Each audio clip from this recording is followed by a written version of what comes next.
2, 1.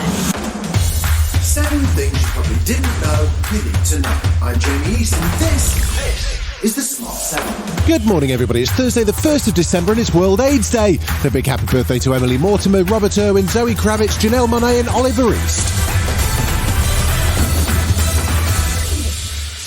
As thousands of Royal Mail and university staff hit the picket lines on Wednesday, another 10,000 ambulance workers voted to strike across England and Wales.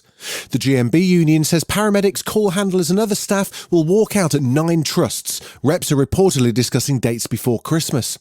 Ambulance crews who are members of Unison have already voted for industrial action. And although he says he's full of admiration and gratitude for nurses, Prime Minister Rishi Sunak says their pay demands are unrealistic. It is simply unreasonable and unaffordable to have a 19% pay rise. I'm sure the Labour Party can explain to us how they would pay for that. Dr Layla McKay from the NHS Confederation told Times Radio their priority was to make sure services were running well and patients were safeguarded. This sort of decision to take industrial action isn't one that anybody takes lightly. The concerns are real, but there's a lot of challenge there, and it really needs to be discussed and a solution needs to be found. And over at a packed UCU rally in London, the RMT union's Mick Lynch had this message for Labour politicians. Where is the front bench? Where are they? When people are in struggle, the Labour Party should be with us here and now. And if you want to hide in the Palace of Westminster, there are no neutrals in this struggle. 6. A royal aide who's Prince William's godmother has resigned over remarks she made to a black guest at a Buckingham Palace reception. Ngozi Fulani says Lady Susan Hussey, who was the late Queen's lady-in-waiting for over 60 years, repeatedly asked where she really came from during the event on Tuesday. The anti-domestic abuse campaign has shared the details in a Twitter post describing it as a violation. Here she is on LBC. When I came in and everybody else, of course you get searched because you want to make sure there's no danger to the staff. But what about the danger to us? So conversations need to be held with the relevant people so that this kind of thing does not happen again. A spokesperson for Prince William says it's right that Lady Susan Hussey has stepped down, whilst the palace has called the comments unacceptable.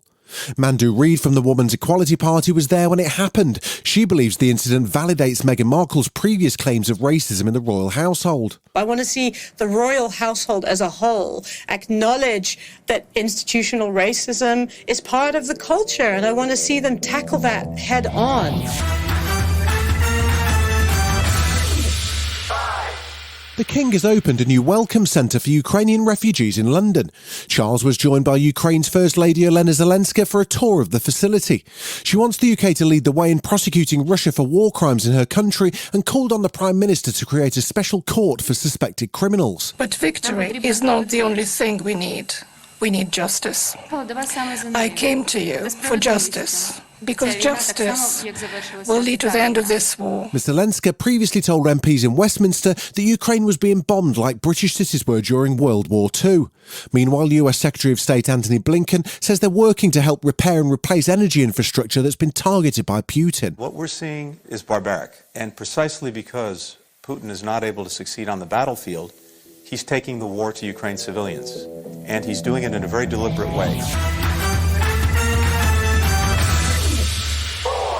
Doctors have called a clinical trial momentous after it showed for the first time how a drug can slow down symptoms of Alzheimer's. Experts say lecanemab works better in the very early stages, so the condition needs to be spotted straight away. The study showed decline in memory and mental agility slowed down by 27% in patients with a mild form of dementia, and the treatment could be available from late 2024. Catherine Gray from the Alzheimer Society says although it's not a cure, this is a big moment. These drugs are given at a very early stage of the disease mean that you have more time at that earlier stage when your symptoms are less severe. You can't put a value on that in terms of what that would mean to families and those affected. Still to come on the Smart 7, 4 more teams go through to the next round of the World Cup, and we pay tribute to a Fleetwood Mac legend. Right after this. Welcome back. 3. Wednesday's evening game saw Argentina, Poland, Mexico and Saudi Arabia battling to secure their spots in the next round of the World Cup. In the end, Argentina beat Poland comfortably, recovering from their early shock defeat to Saudi Arabia. Mexico put on a great show, but despite a 2-1 win over the Saudis, they failed to reach the next round, so Poland go through instead on goal difference, their best performance in 40 years. Earlier, France beat Tunisia and Australia pulled off a 1-0 win over a lacklustre Denmark to join the French in the last 16. Australia's qualifying for the knockout stages led to huge crowds celebrating at 4 a.m. in Melbourne. But coach Graham Arnold was keeping his feet firmly on the ground. No celebrations, no emotion, sleep, no social media. Rita Ora's just had a stamp issued in her honour by her home nation, Kosovo. But that wasn't even the highlight of her week. She also got to chat to Louis Theroux on his BBC interview series, and she spilled the beans on her secret, or not so secret, husband, Thor director and actor, Taika Waititi. The singer and director reportedly started dating in 2021 and got hitched in London earlier this year. Taika revealed how they first met. You know who brought her to my house was Rob Pattinson. The famous actor. Batman.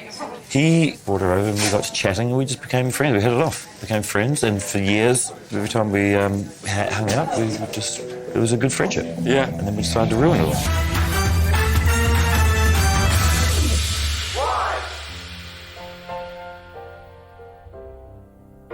Christine McVie's family have led tributes to the Fleetwood Mac singer who passed away at the age of 79.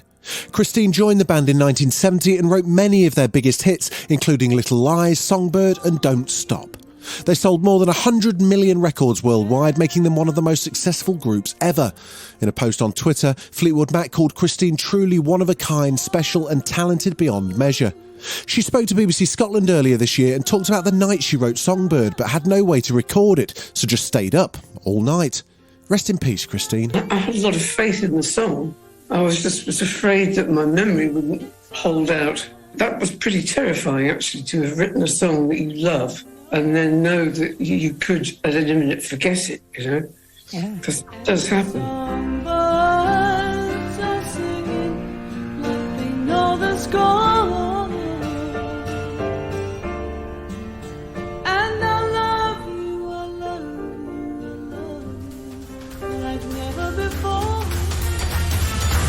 This has been The Smart 7. Wherever you're listening, do us a favour and hit the follow button. We'll be back tomorrow at 7 a.m. Have a great day. Written, produced and published by Daft Doris.